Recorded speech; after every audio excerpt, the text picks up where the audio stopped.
Starting off with more government retardation today, as they have decided to try and ban out-of-school suspensions.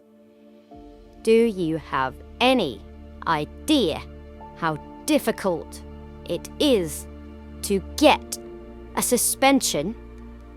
One of my favourite colleagues was locked into the staff toilets when kids trapped her inside by deliberately pushing a laptop trolley against the door and then wedging it under the handle. Surely that warrants a suspension, right? Wrong. The teacher, my colleague, was forced to apologise because once she was freed, she walked into another classroom and screamed at them.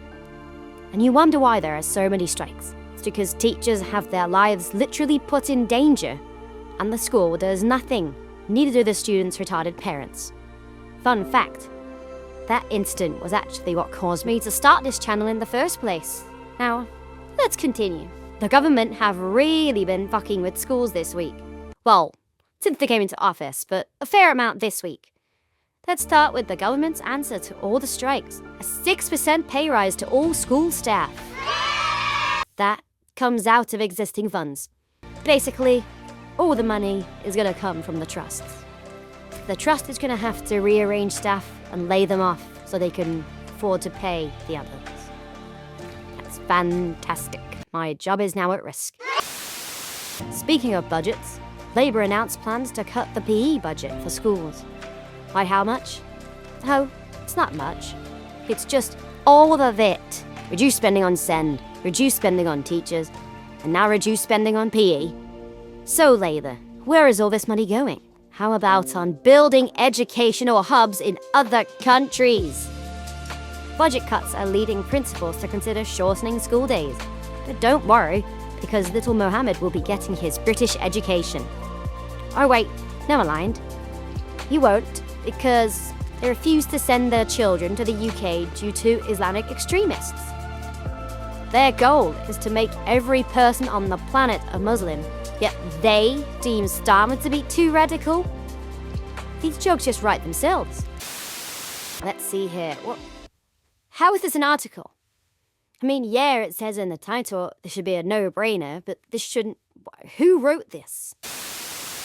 Oh yeah, and this academy is, the boss is taking his own leave.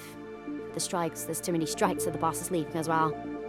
Can the boss do that? Can he just say, alright, well, he can't beat them, join them? I guess he can. You learn something new every day. Well, these kids aren't, but yeah.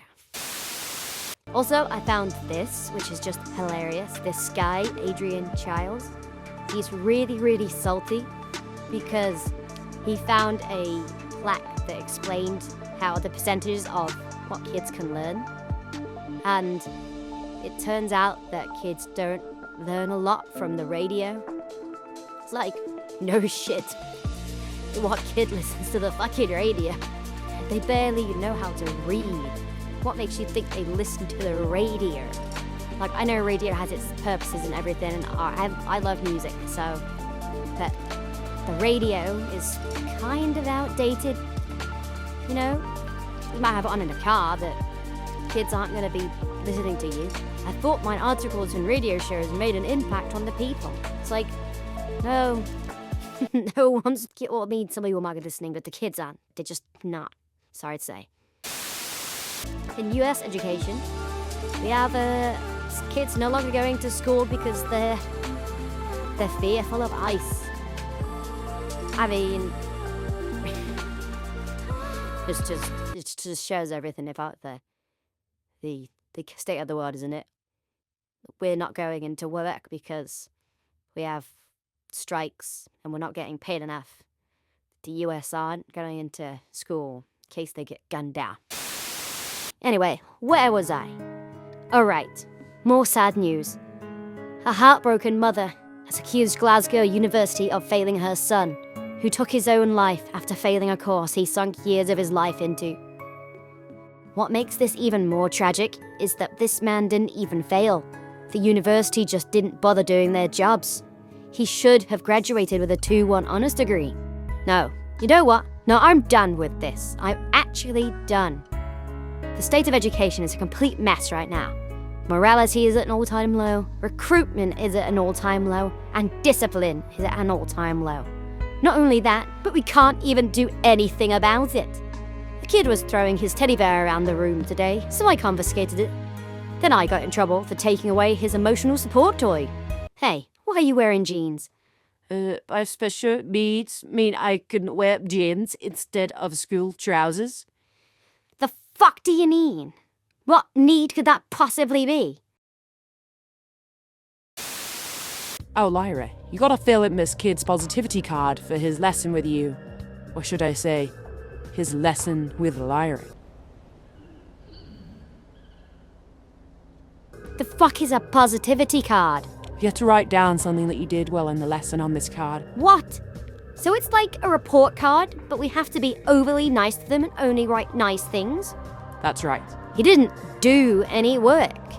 He just tore up a textbook, snapped all my pens, then pushed the books of his classmates off the table, upsetting a student with special needs that had to keep her book nice and pristine. And you want me to write him up a fucking reward? Yes, it's part of his rehabilitation conditions to help get him back into lessons. I am not rewarding bad behavior. Look, just say that he showed up. But I can't even write that because he is actively making my lessons worse. Do it, or you're fired. Fine.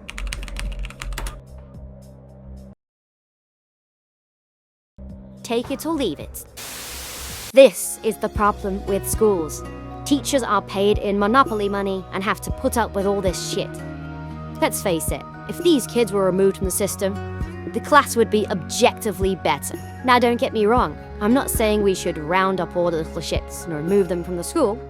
We have a duty to help all students. What I'm saying is that the higher-ups need to grow a spine. No, your kid cannot have a fucking positivity card.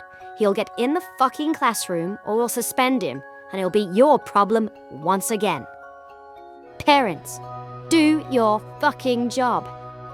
I'm sick of seeing each year group getting worse and worse and worse. And all whilst we are doing this, what are the government doing? Well, aside from fucking up the country, they are bickering over transgender awareness issues. One guy is like, ooh, we need to make things more inclusive, while the other is citing reports that state that no one gives a fuck. What else is in the news? So the idea is to put a bunch of children in areas that are high risk of speeding accidents. You're gonna have children stand at the side of the road so that the speeding drivers can see the kids. The kids that will have these bright, colourful, distracting signs and that are specifically aimed at speeding drivers whilst they are in the way. Horton Grange Primary School, allow me to show you something real quick. And if I stared too long, I'd probably break down and cry. Oh, sweet child of mine.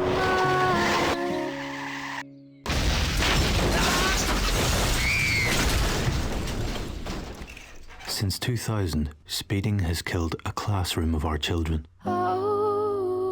Shame on you. That's all for this week. Yay. Life goes on, I guess. Thanks for watching.